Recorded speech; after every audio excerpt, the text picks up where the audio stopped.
Welcome, everybody, to another episode of FEI Freight Executive Insights. I'm not the executive with the insights. This time, it's Brian AuBuchon. I was going to butcher his name, but I cheated and asked him. And indeed, it is French. So go ahead and say AuBuchon. It's kind of fun to say that. Brian, welcome, brother. How are you? I'm doing great, Michael. Thank you. Thank you for having me today. Absolutely. Thanks for coming on and taking the time, man. There's a lot of people that they're like, nah, I'm not interested. I'm like, really? You don't want to get out there and get your name out there and your company's name out there? Really? Is business that good for you right now that you need to hide?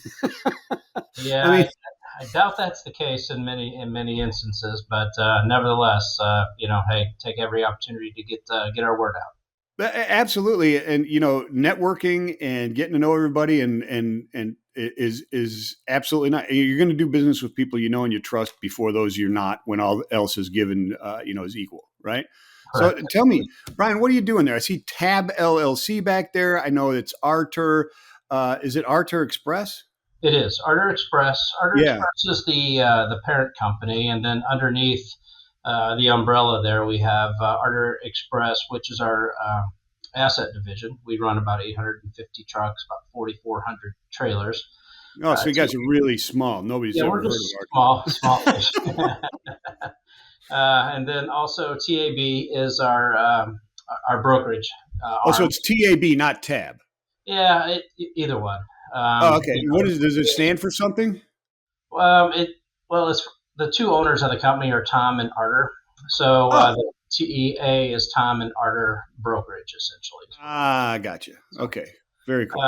And then we also have a couple other divisions. We also have another 3PL underneath our umbrella, which is called GHC Services. We also have a staffing company called Ameripol, which is actually headquartered in Poland, or it's actually the location is in Poland. And then we also have a factoring company called Accelerate that we just launched this year as well. Oh, fantastic! So I know what does GHC Services do?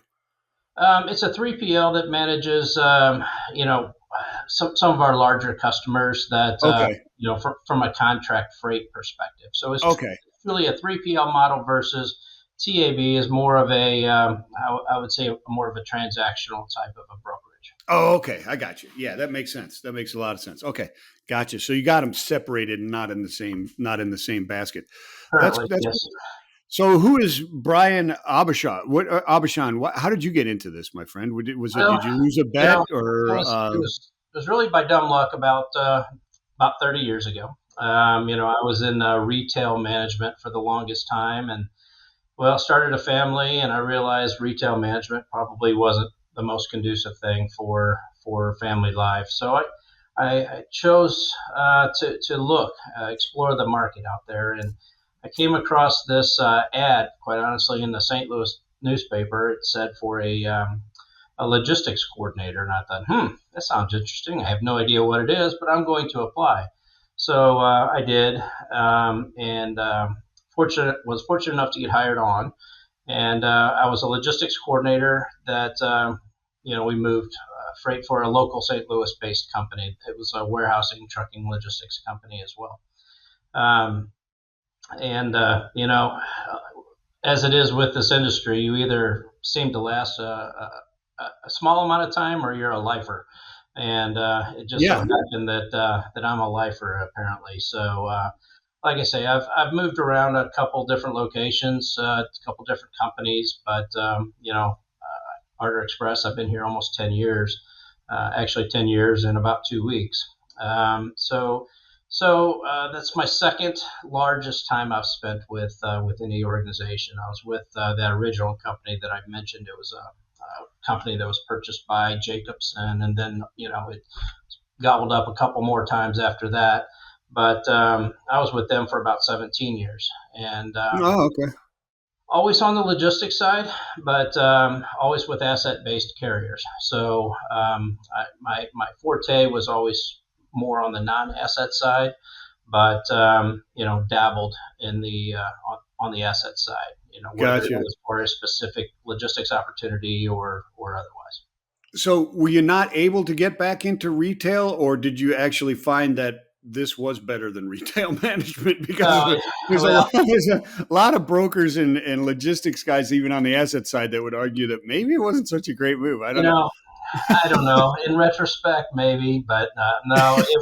It truly, logistics really excites me, to be honest with you, because Yeah, it's the lifeblood. I mean, there's nothing happens if it doesn't happen on a truck. So you really feel like you're a bigger part of more than just stocking the shelves for the sale that's going to come up and have customers just decimate them so you can restock them again.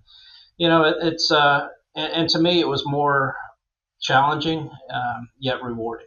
And and obviously the longer you're in it, you develop a relationship, you develop a lot of practices and so forth that at some point you just don't want to leave. yeah. You want to see it through, and that's No, really I what. get it. I get it. I've got 35 years plus in logistics, and it's the new puzzle every day that is so it is gratifying. And even though the rest of the country only recognizes what we do every once in a while, like during the pandemic and stuff like that, you know that you're a hero for the economy, and that's gratifying enough for me. We usually wear capes and so forth around the Yeah. office, but we usually take them off when we go outside. Yeah, you don't get braggadocious about it or anything like that. Why would you do that? So let's get into Arturo and TAB. What is so 800 plus trucks on the asset side? Where do you guys go to? What do you guys cover? Is it all reefer? Is it all? I mean, Well, not like we're, cannabis, but you know what I'm saying.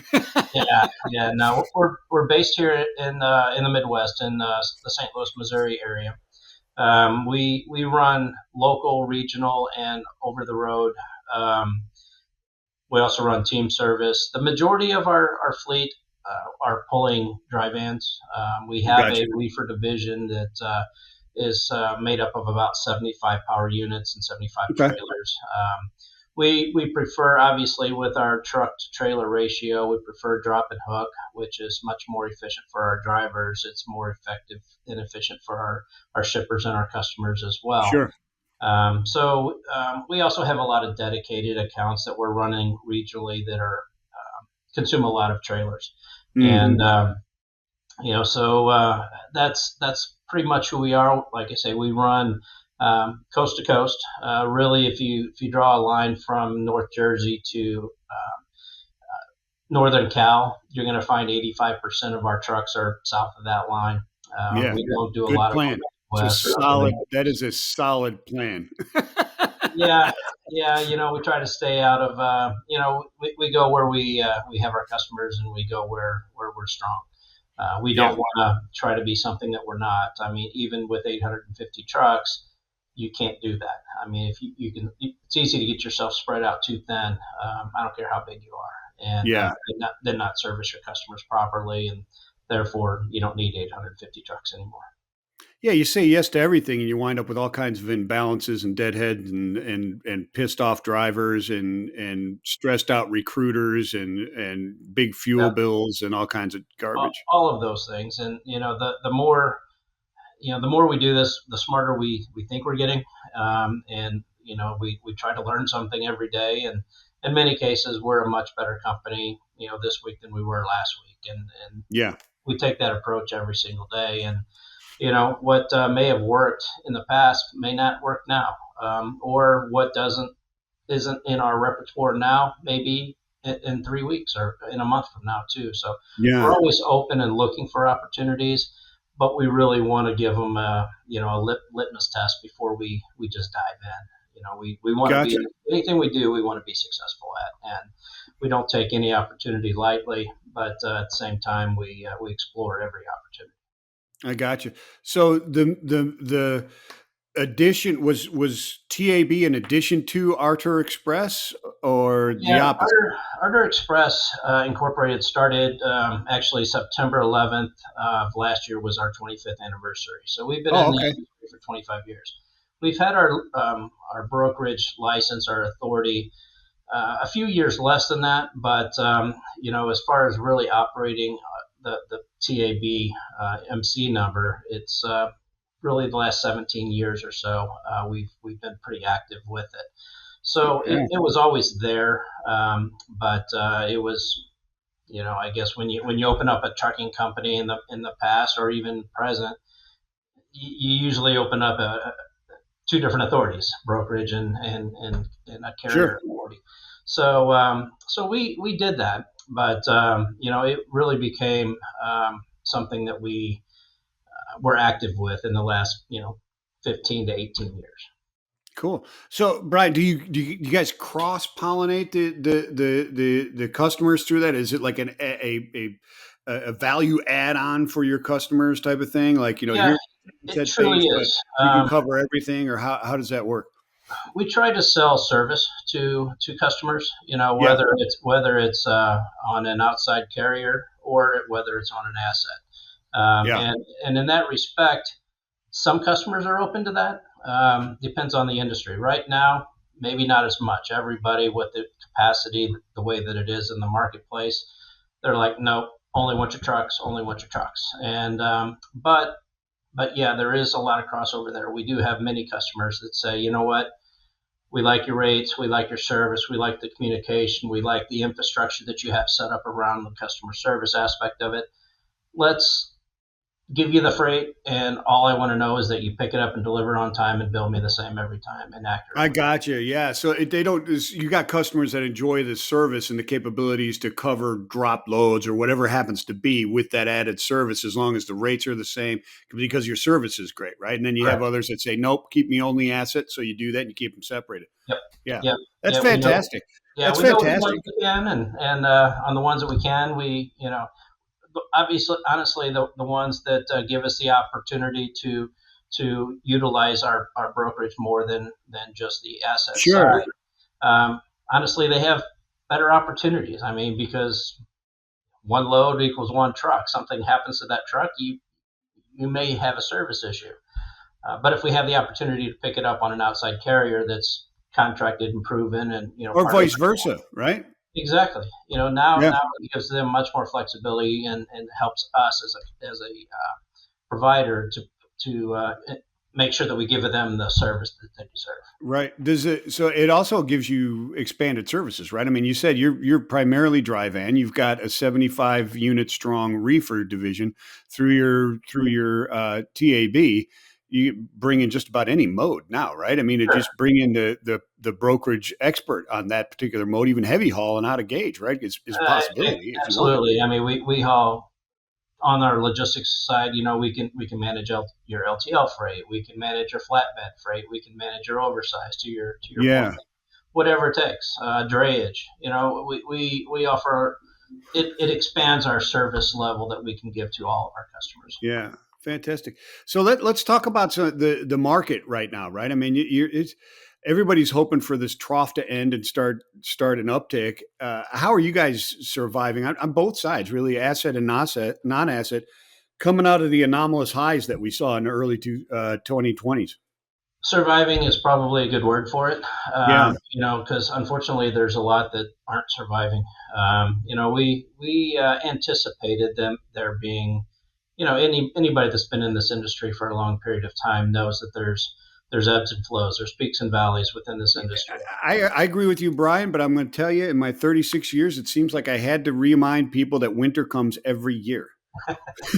It is shocking. It is shocking, and you mean Christmas comes at the end of December every? What? You It, mean there's it, going to be a lull at the end of December? What are you talking about? it's hard to believe. It's unfathomable, but nevertheless, yes, we say it with a grin on our face. Yes, it happens, and it will happen again next year. You can plan on it. However, I do think that the we understood during 21, 22 when everything was from a transportation perspective was booming. We anticipated there's no way it could maintain those levels. It's unsustainable. But when we anticipated it going down, I don't know that we anticipated it going down as deep, or more importantly, as long as it has been. Um, Yeah. and and that's really where we've had to retool. We've had to rethink some of the things that we're doing. From how are we buying our trailer parts? And we used to get them at a local dealer, and now we actually source them, in a larger quantity because the cost is a third as opposed to what it Yeah. used to be. So, I mean, we look everywhere we can to say, you know what, we can't we can't just change our organization as it is, but we have to improve it a little bit more. Honestly, when things are going well, you don't have a huge incentive to scrutinize every little aspect of your organization.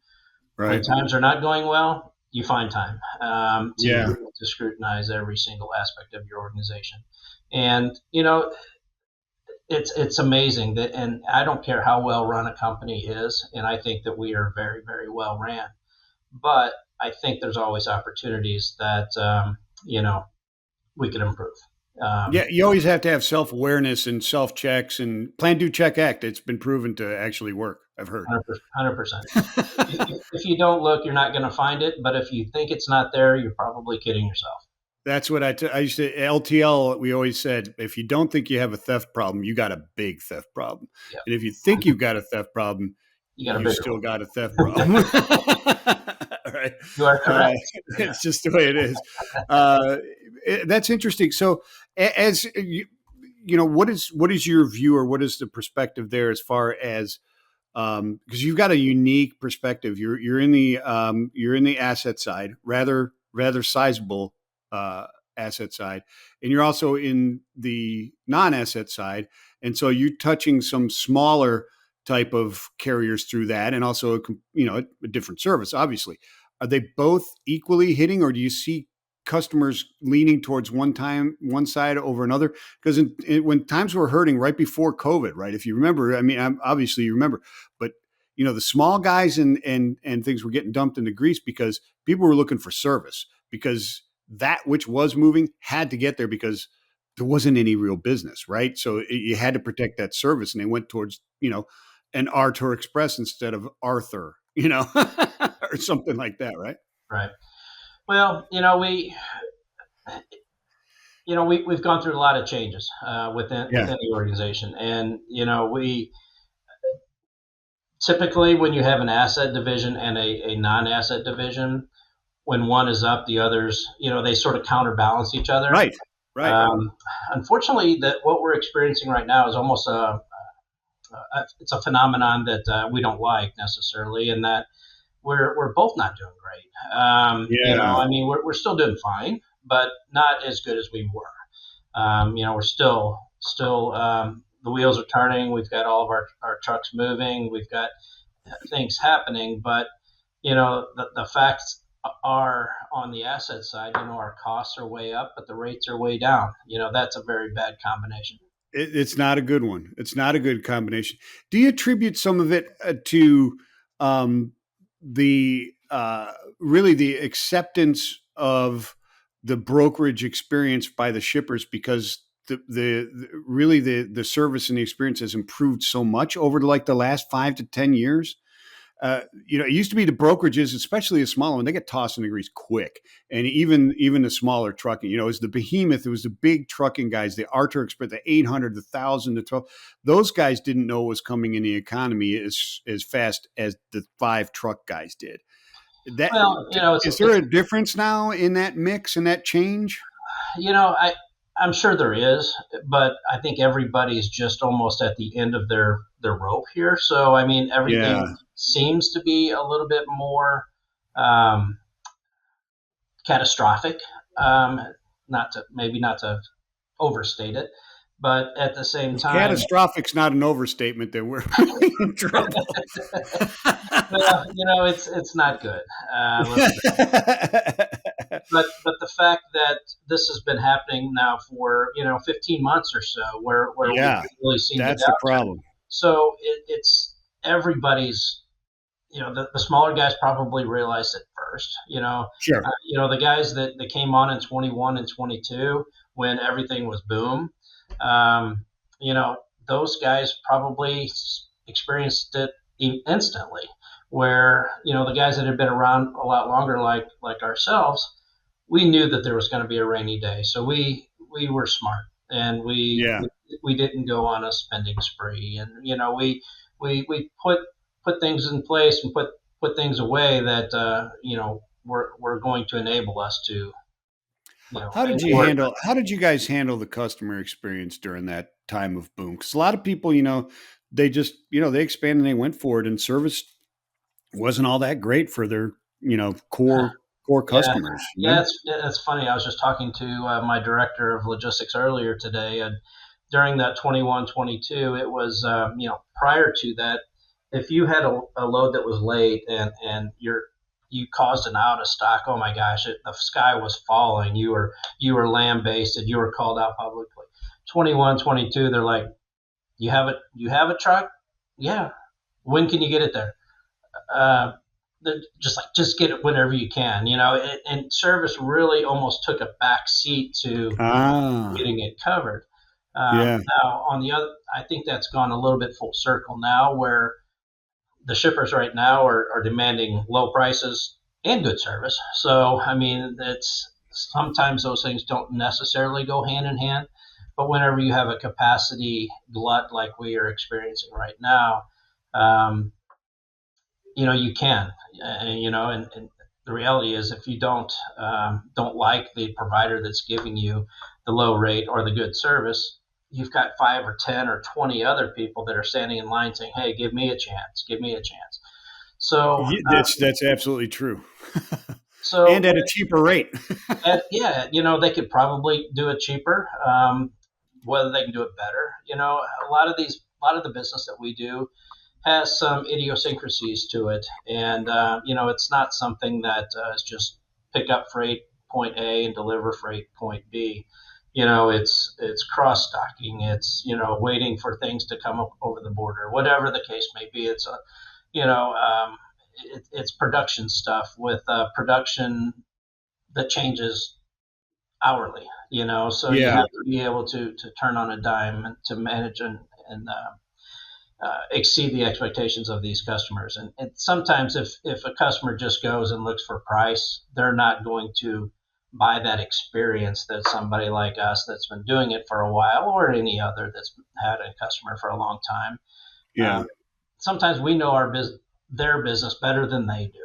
I talked to a transportation guy, and I can tell him about the guys out in their plant in Pennsylvania, who how they ran their business, and they're like, really, I didn't know that. So they just look at it from their perspective of, I got to get a lower price on this rate. Here's the lane, bid on it, and then they're out of it.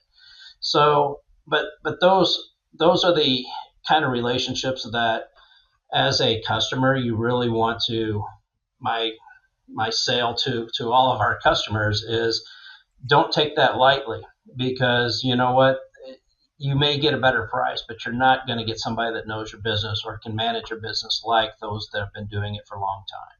And that's something that a lot of people learn the hard way, when they realize, oh, they saved $50 on a load, but now they've got a down line because inbound bottles or inbound resin or something didn't come in, and now there's downstream costs that are much greater than the $50 that they saved, in theory, by changing the routing on those lanes. yeah, So it's, I get it from a shipper perspective. The shoe's sort of on the other foot, because in 21-22, when capacity was super tight, the carriers and the logistics providers were going to their shippers saying, hey, you know the rates are what they are because there was more demand than there was capacity, so you had to pay more. The worm sort of turned a little bit now, and they're on the other side saying, hey, remember all those rate increases? Well, guess what, it's coming the other way now. And I understand that's always been logistics, that's always been trucking, that's always been yeah. transportation. It's just the extent at where we're at now is a little bit unprecedented if you look back historically. Yeah, yeah, I get it. Well, I think inflation is pushing that envelope a little further as well. Like you said, it's costing more with lower rates to operate your business, and it makes it more difficult, Yeah, right? I So mean, that when push to a lower price over service, it sometimes isn't really a choice. yeah, I mean, when our average cost um, per mile is in the $2.40 range, and you've got customers asking you to haul loads for $1.40 plus fuel. Wait a minute. Let me get my calculator out. Yeah, I don't think that's a winner. No, that's a Then they're loser. like, well, but that's Ridiculous. a backhaul. It's like, well, no, because we got $2.10 going there. So Yeah, right. let's do the math. And no, it still doesn't work. Yeah. But the problem is if carriers are and logistics providers right now are sort of in a survival mode. They're going to do whatever they can to Yeah. last and survive. And unfortunately, that isn't going to be the case. I mean, we've seen a lot of announcements lately. Where It seems like they're guys are going out of continue to. business. Yeah, it seems like they continue to pick up steam. But Yeah. listen, it's been great talking to you, Brian. And I was going to end on the note when you were talking about the customers, but you got to keep with those people that have been doing your business for a while, because saving $50 can cost you 75 to 100 down the line, and that's the 110-100 rule that they pounded into our head back in the early '80s at Roadway Express. One last thing, any parting thoughts? Where do you see the market going? Is it turning around tomorrow or next week or in 10 years? What do you see? I wish I could tell you definitively. I mean, we're optimistic about fourth quarter, but realistic about 25. Yeah. That's what we're seeing. We're all the hopes of visions of grandeur that we've experienced and up to this time sort of end up being mirages, unfortunately. So Yeah. we see little blips and blurbs, but nothing sustained yet. But I hopefully for the industry, excuse me, I would like to see it fourth quarter, but we're anticipating first quarter. Awesome. Okay. Cool. Thanks for the insights. Brian AuBuchon, where are they going to find out more and give you guys all the freight? There's like 1,000 loads about to hit your inbox right now. Fantastic. Send it to, ArturExpress.com is our website. TABLLC.com is our website for our brokerage. But you can send it to myself, Brian A. at ArturExpress.com. I'll make sure. Excuse me. I will make sure the right people get it and respond appropriately. Excellent. Thank you so much, my friend. Everybody, thanks for tuning in and listening. Brian, fantastic, brother. I hope you have a great day, my friend. See you next time, people. I appreciate it.